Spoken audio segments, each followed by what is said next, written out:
Hello, and welcome to Stories from India, a podcast where we talk about myths, legends, and folk tales from India.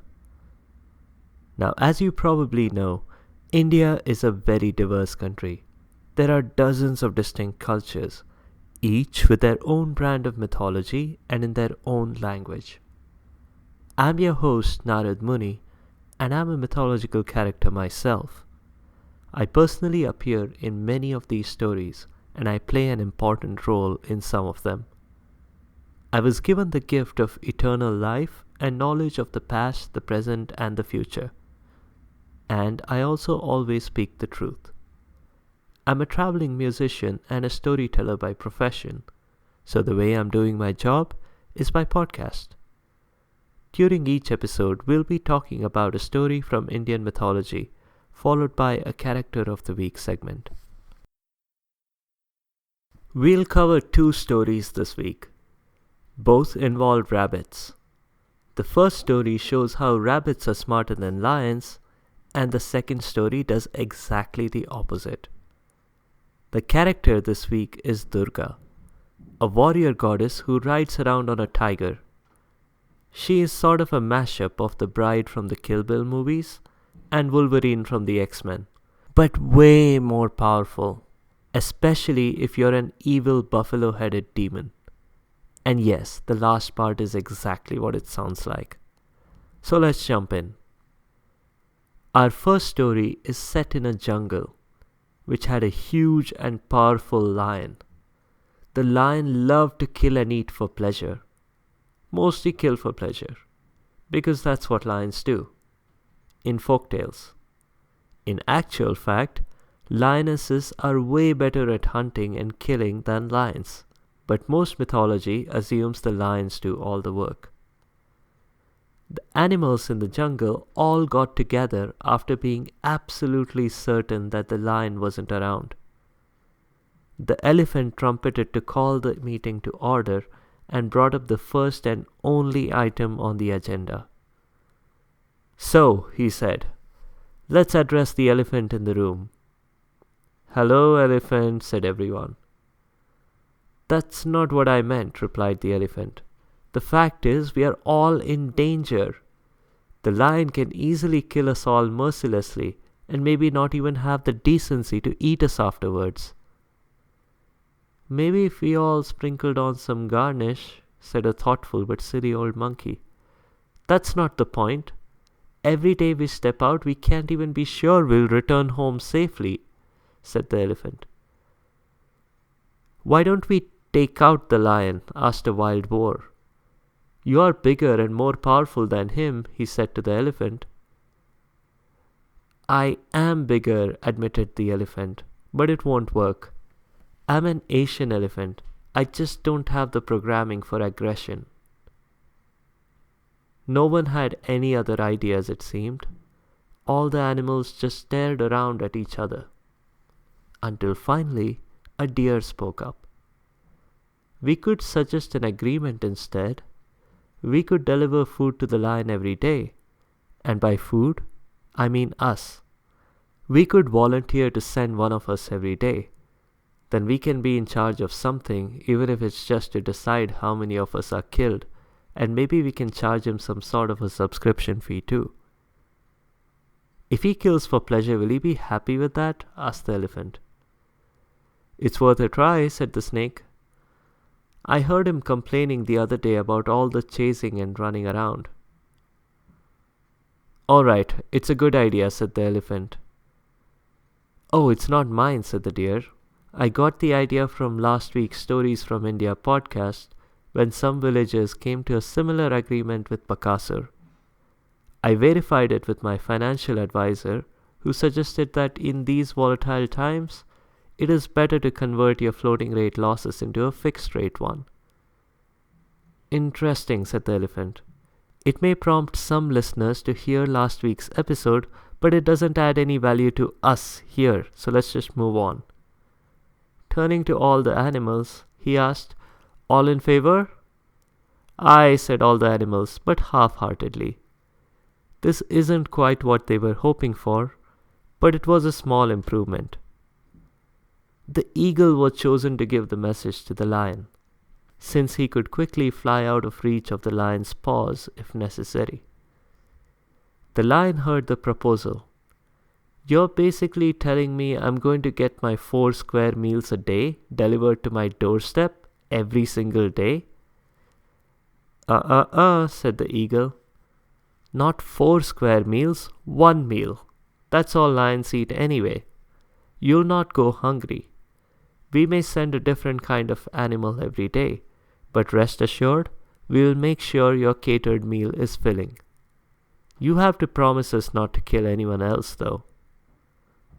The lion was happy. "Ooh, so my meal will be a surprise every day. I love surprises." He was happy to go along with the arrangement. And so it began. Every day animals drew straws, and the one who got the shortest went to the lion and was promptly eaten. This went on for a while. The animals were still miserable, but at least they were okay, until the next time the straws were drawn. Finally, it was a little rabbit that drew the shortest straw. This was horrible news. Since a rabbit is hardly enough, the arrangement would have required his entire family to go as a single package meal. And his family? His wife and 10 newly born little babies. He was devastated. And yet, he had no choice.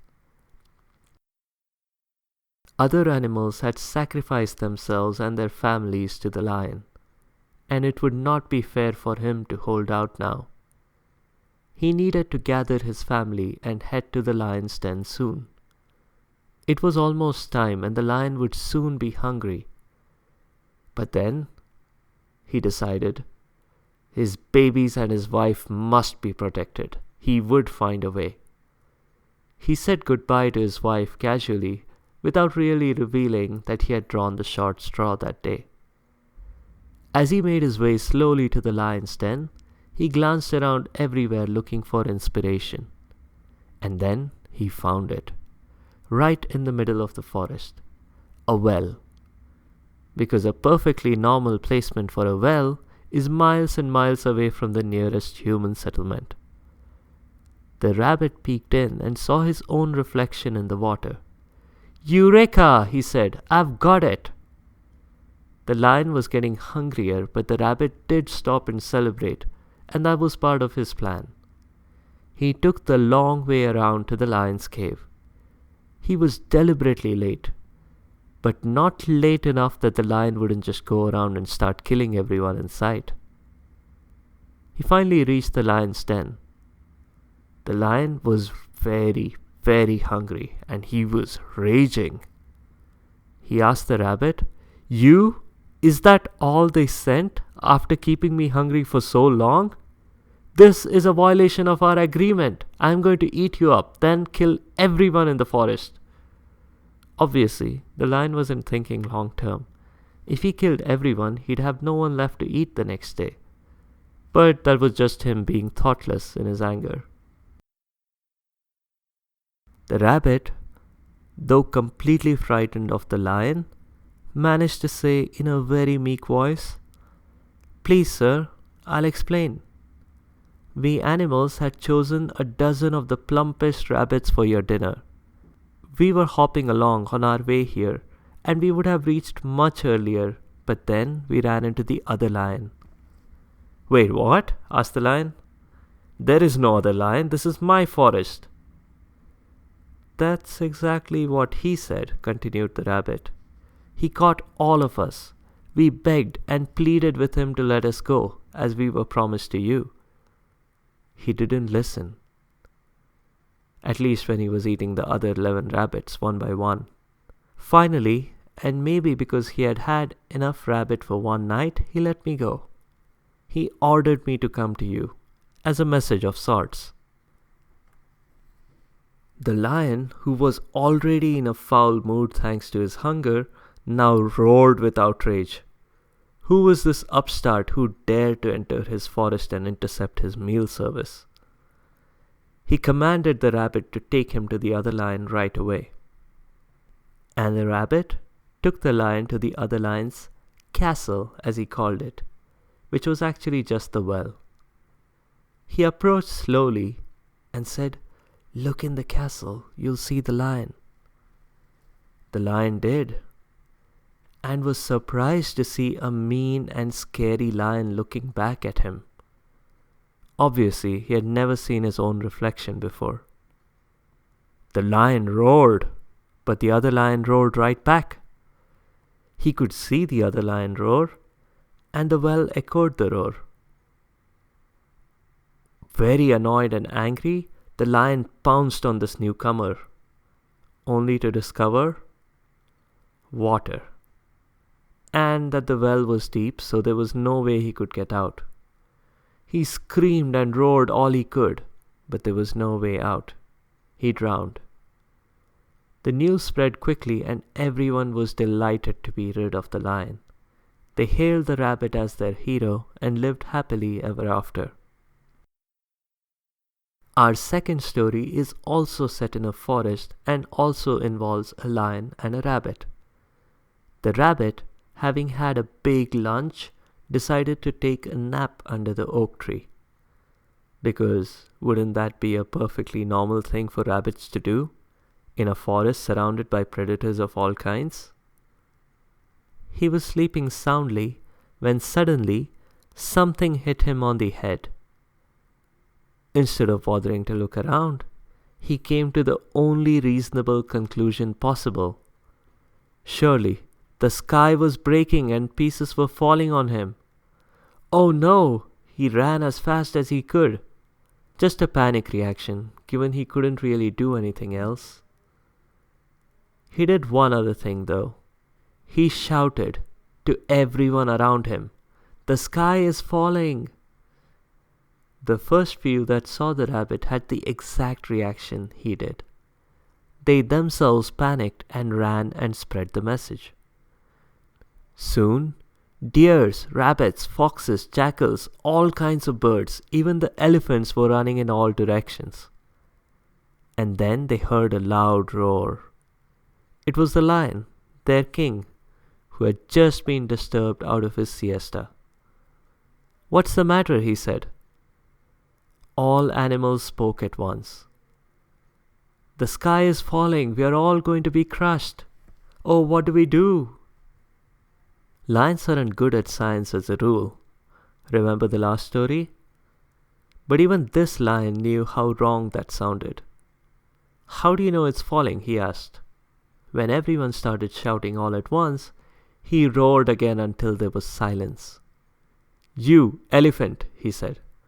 "How do you know the sky was falling? Did you see something?" The elephant replied, "I heard it from the deer. I didn't actually see it." The deer hadn't seen anything either. He had heard it from the fox, who heard it from someone else. And ultimately, everything pointed to the rabbit. "Yes," said the rabbit, "I saw it. The sky is falling on our heads. A piece of the sky hit me on the head." "All right," said the lion. "Show me the place where that happened." When the rabbit pointed to his forehead, the lion clarified, "I meant the geographical location where this event took place." The rabbit was afraid, but couldn't refuse a direct order from his king. The lion carried the rabbit on his back, and they swiftly reached the oak tree. When the rabbit pointed out the exact spot where he'd been sleeping, and then seeing the little acorn right next to that spot, the lion surmised what had happened. "Silly rabbit, it wasn't a piece of the sky, it was just an acorn." Imagine if it had been a meteorite, the rabbit would have been right. The first story is from the Panchatantra, and the second one is from the Jataka tales. The Panchatantra is a collection of stories that was more accessible to the common person at a time when other texts were more exclusive and reserved for the elite classes. The Jataka tales were a series of stories by the Buddha. They were all tiny stories that conveyed simple messages. the Jataka tales appealed to the masses because of the simple way they conveyed a message. In the second story's case, it was simply that we should be careful whom we follow, and basically be ready to challenge assertions when necessary. This story probably served as the inspiration for the children's tale Chicken Licken or Chicken Little, and many more adaptations into other cultures. That's it for this week. The character of the week is Durga. Durga is a warrior goddess. She's an avatar of Shakti, which literally means energy, and also of Parvati, who was the partner of Shiva the Destroyer. Durga was born after my dad messed up.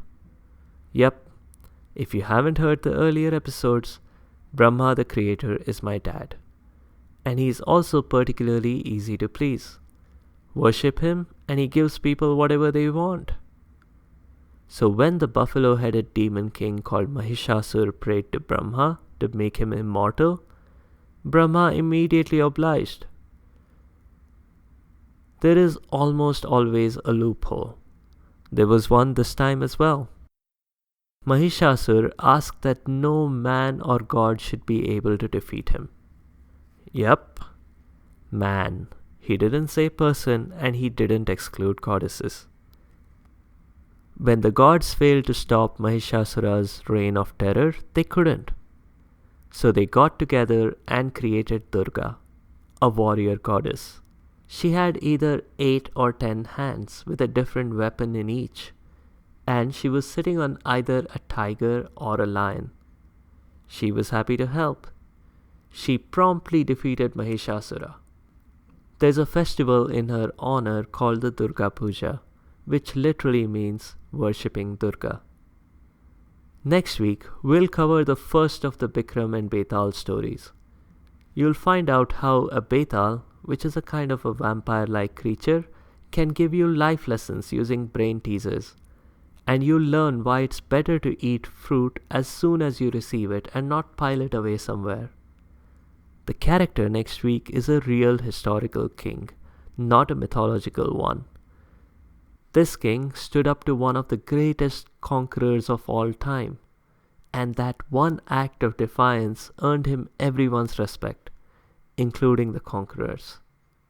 Since I'm several thousands of years old, naturally, my memory may be imperfect at times.